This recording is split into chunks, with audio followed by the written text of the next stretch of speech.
Welcome back, ladies and gentlemen. I'm Marcus Aurelius, and this is Dominions 4, the Thrones of Ascension, Byzantine Pythium. Welcome back. I've spent about twice as long as the typical episode preparing for this episode. I had to move a lot of troops around, and that is the slow and kind of boring part of Dominions 4, but it needs doing. So Unavine has cloud trapezed into Chilad in order to provide sustenance to our troops, and he was successful in doing so. A hapless assassin decided Midari Fubuki was a good target for an assassination, and I will show you exactly why that is probably not the best idea. And there you have it. Kind of dark. That makes... Oh, because assassins could potentially assassinate at night. That's right. Well, for all the good it did him, Marignan appears to have beaten Scaleria yet again. Now here's where things... Yeah, Osmark was conquered by the enemy. Yeah, that's what the castle was. Looks like Scaleria beat Marignan this time, but here's where things get scary. Okay? Ermor decided to attack me with one barbarian chieftain. So this army looks pretty solid. It's sieging the castle, but solid enough to take on 500 plus undead? I don't know. Now again, I don't know how the game makes its decisions. It may still believe that Ulm is there, or Ermor. I mean, they didn't attack me elsewhere, but yeah. Ermor next turn might decide to go all crazy on me, so there's that. O'Calls. Oceania is attacking my army of 2 angels with some Amazons and a Pegasus rider. Which actually, considering how good my bless is, or not good, but I mean how I need sacred troops. Oh, I thought they were sacred. The Pegasus riders are, but not the troops. Okay. Oh, and I have province defense here in addition to my angels. Oh yeah, that makes sense. Let us witness the carnage. And yes. 2 angels at once, probably not the best thing to go up against, and we were victorious. Larian Swamps. Scaleria beat Marignan. Seems to be a lot of back and forth. Okay, here's what you want to see. You want to see my army versus the remaining 3 heroes who stole that province from me. And here they are in all their splendor. Let's, this is kind of a crappy angle, but let's go over who we all have here. Up at the top, we have Old Theurg, we have Acidic, and Flamey. The alchemists are named after what they're doing. The Flamies are doing flares and fire clouds and falling fires, and the Acidics are shooting acid bolts. Old Theurgs are doing whatever their strength is, in this case, fire. Next square south, we have a slave who's already pretty fatigued. That's kind of lame. We have Old Theurg Water, who's going to be quicknessing everybody. We have another Acidic. Very good. Next square down, we have another slave, and we have Andoric. Andoric is unfortunately old. In fact, it happened to a couple people. Yams and Andoric were not old when they were named, but now they are just on the cusp.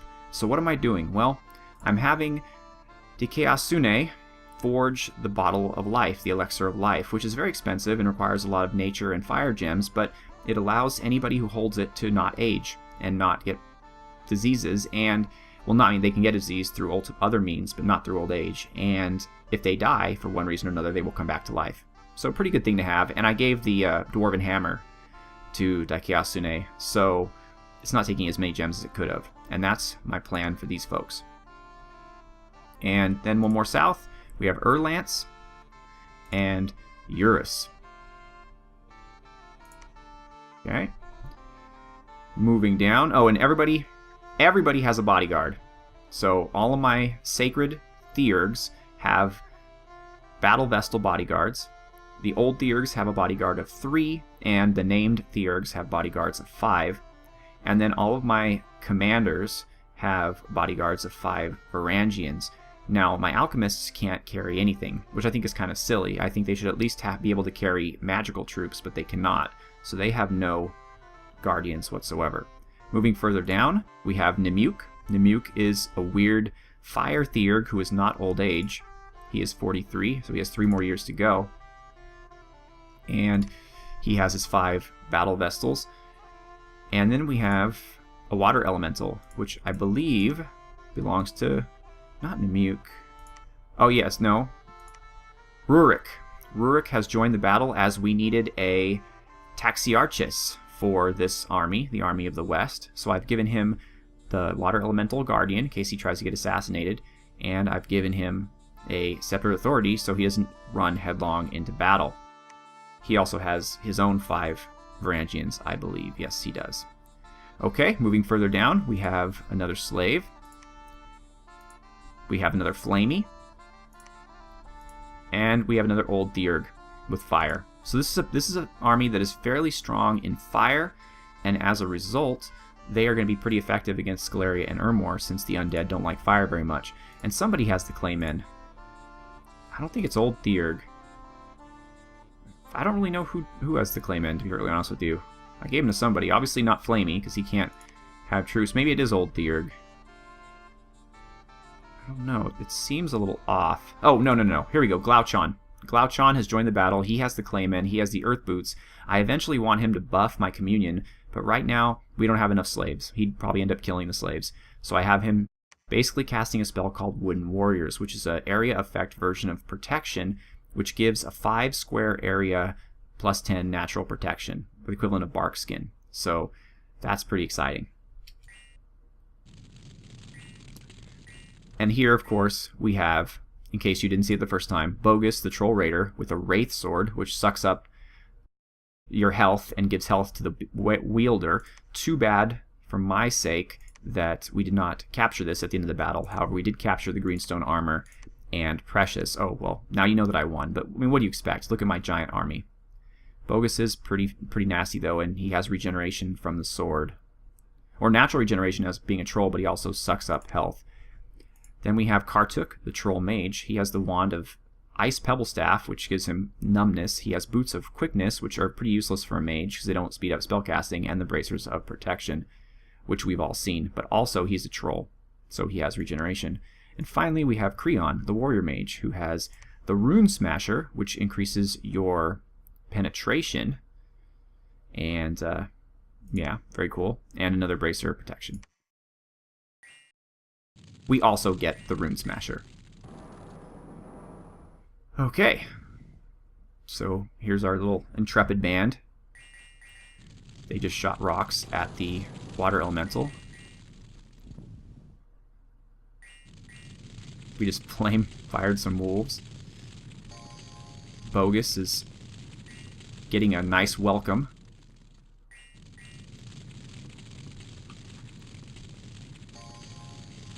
Man, against large armies of Scaleria, this is going to be a pretty effective force, even against Urmor.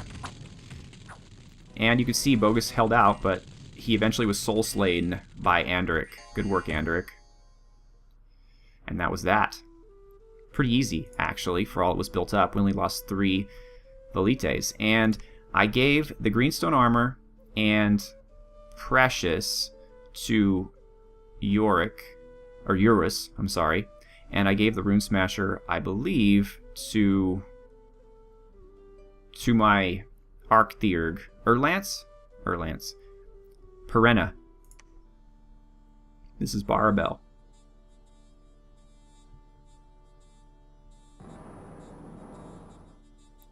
And as you can see, we know how this one's going to go.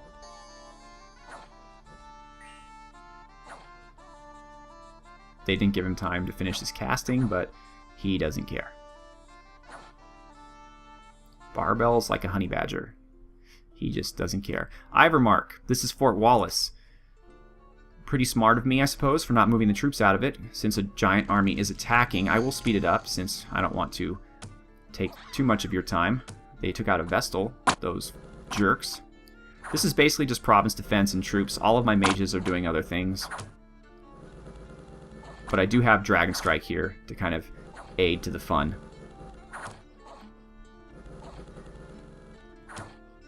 Not that he's really needed, honestly. We're swarming them quite well with my little Velites. Okay, and then not to be outdone, Oceania attacks us in the same province. This time a bit more sizable army.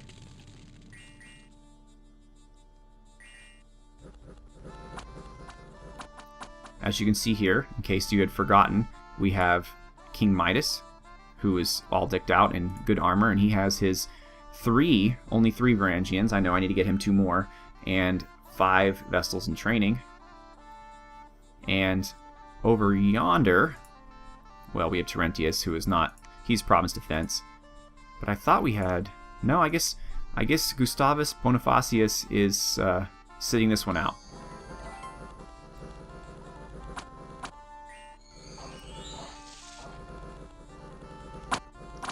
And as these battles kind of showed, this province is not really up to snuff yet.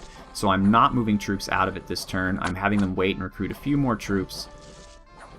And I'm trying to get some more slaves up here too, communion slaves.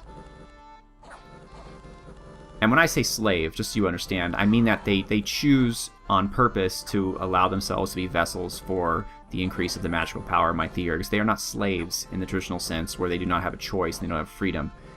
This is their choice. This is the life choice that they have made in order to support the glorious armies of Taxiarches and Pythium. And Dragonstrike is handling his business.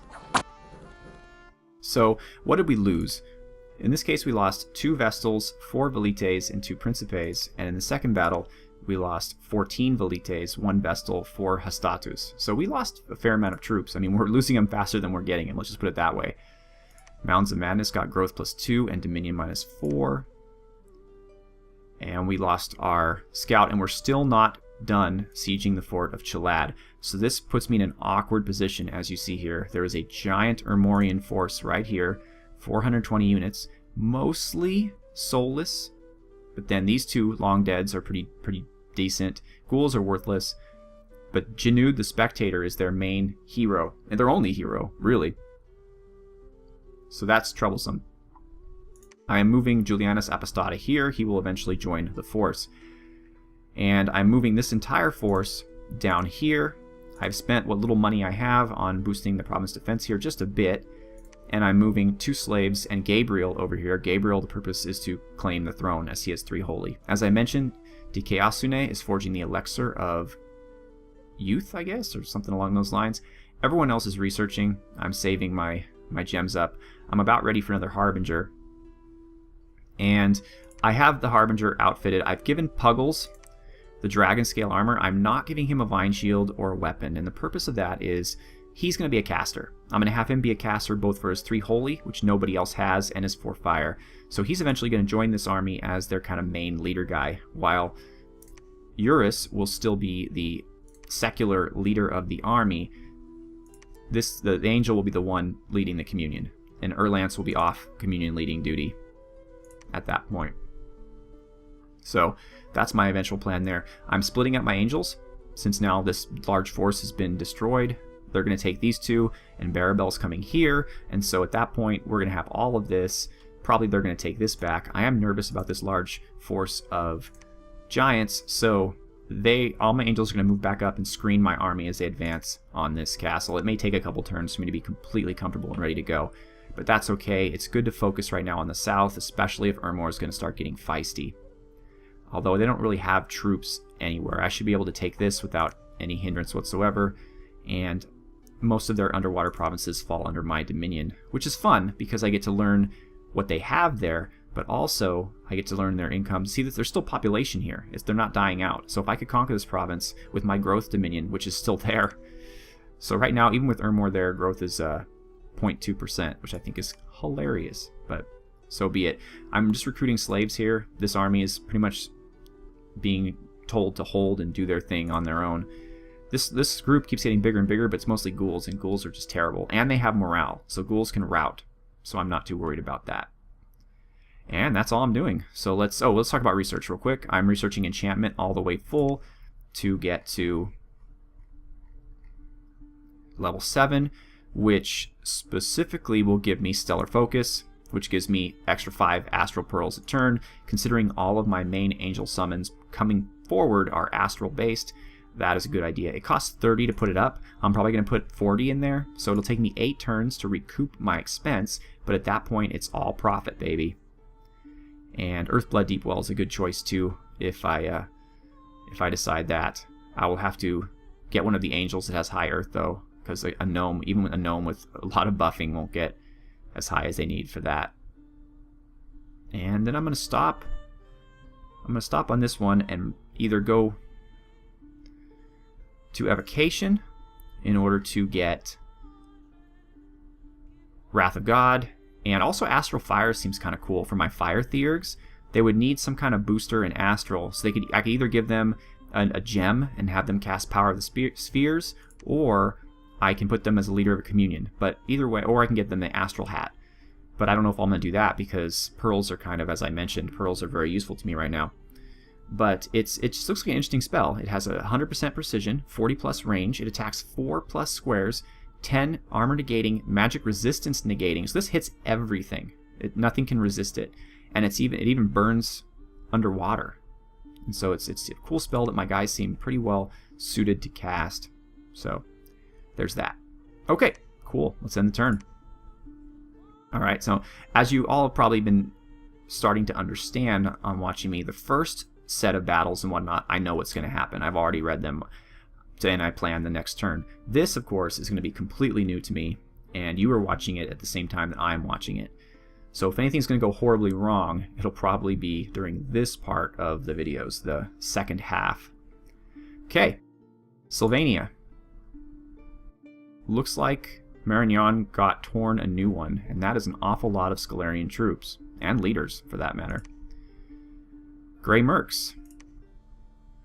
This is Midare Fubuki.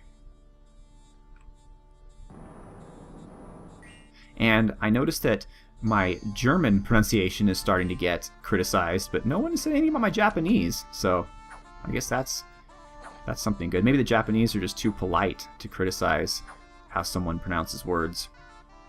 We won, of course. Glimmering Fields has been conquered. Okay, I'll figure that out eventually. Promised Land. Alright. Can they take out three provinces a turn? Because my angels can. Oh, come on. This isn't even bear watching. Of course it's a victory. Okay. Iron Range. Ulm versus Ermor. I'm glad they're still fighting Ulm and not me. Or let me make sure of that. Yep. Elidor has been conquered. So we're losing a good 2 to 3 provinces a turn that I didn't even know I had. They're all undefended. Whatever. Bithny. Scalaria versus my forces. Oh, they're trying this again. Ooh, and they're probably going to be successful this time. See, this is problematic. Because we're going to play that Mary Chase, Benny Hill game again, where I'm following them all over the place. And this puts them within attacking range of my capital as well. Well, so much for that. We need to think about that. Great Firil. This is going to win, of course, because all their troops moved out into Bithny. But this gives us an opportunity, of course, because they are unsupported. So should we beat them? Oh, come on. So we were able to take out 20 of their troops there. That's pretty decent, actually, with nothing. And then in our battle, we lost a Principe. So, not bad. Not bad. Hexwoods. Looks like Marignon was defeated. Forest of Idun. Looks like Marignon was defeated. Well, they were surging there for a bit, but nothing lasts forever. Ulfia. Man, this is Barabel, so my guess is, yeah, victory. I mean, I guess we can check to make sure. Yeah, victory. Nidian Range, province income plus 20. That's what I want to hear. Chilad has been breached, by the way. So you will not see it in this turn, but next turn you will see us storming the walls of Chilad. Okay, so we've got ourselves a bit of a nuisance here. A large nuisance, actually, because this is a pretty solid force here. Well, Gabriel, do what you were there to do. Let's claim the throne. Hoo boy. Alright, well...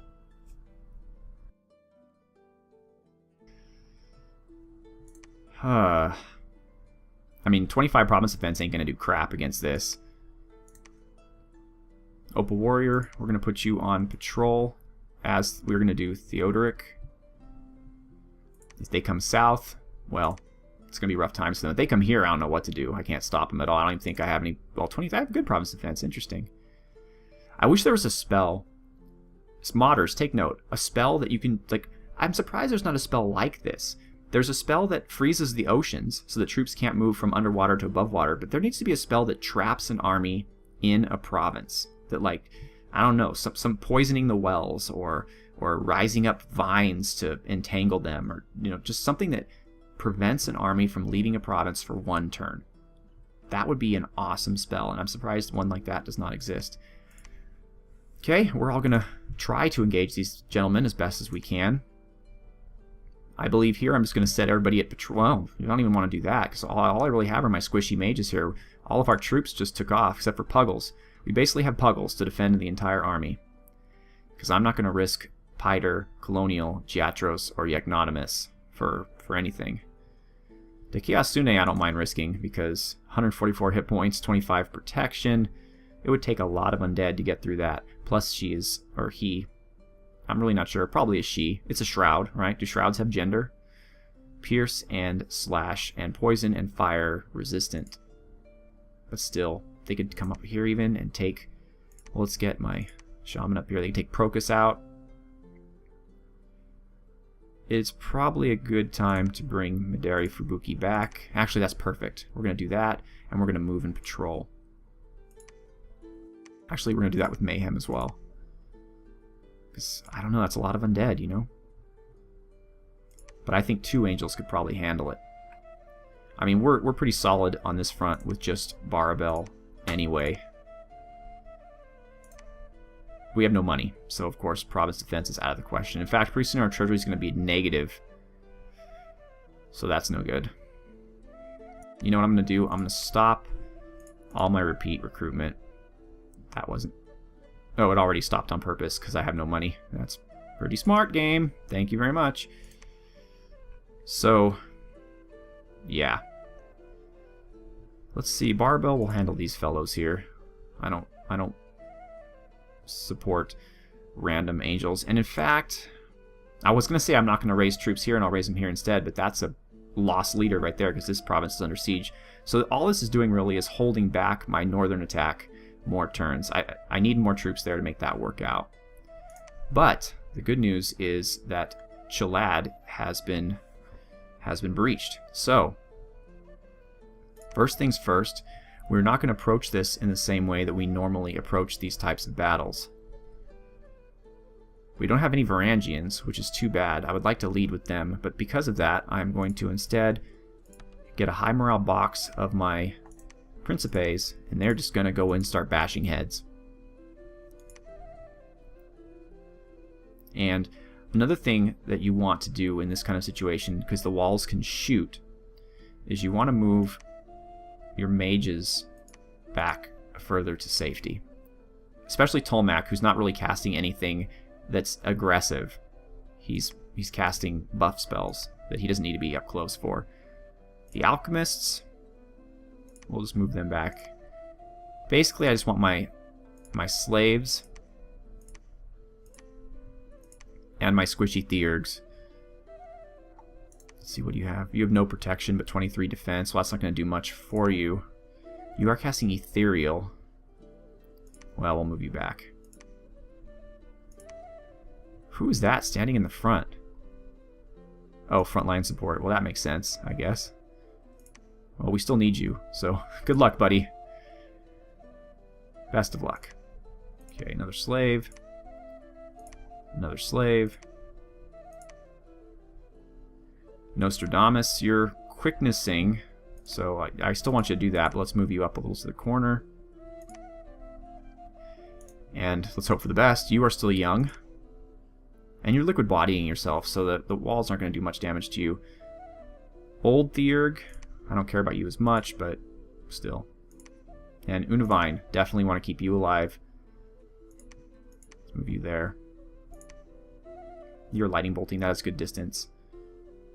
And you're misforming yourself, which is good. Alright, well, I guess this is as good as to be expected. Flank support, we can move you back. Communion buffer. We'll move you back with... because we don't need you up at the front. Okay, I guess this is as good as it's going to get. Who is this person? That is Vestal support. We'll just put you in the corner. Oh, well, there's someone else there now. Why do I keep missing these people? Oh, Yams. Oh my, why would I do the Yams? Let's put Yams up here with the rest of the group. Considering he's the Arch-Theurg, it's probably not the best idea to have him up in the front. Especially because he's not casting anything to protect himself. What am I stupid or something? Liquid body. There we go. And we don't need desiccation. We're just going to make our troops happy. So let's go with...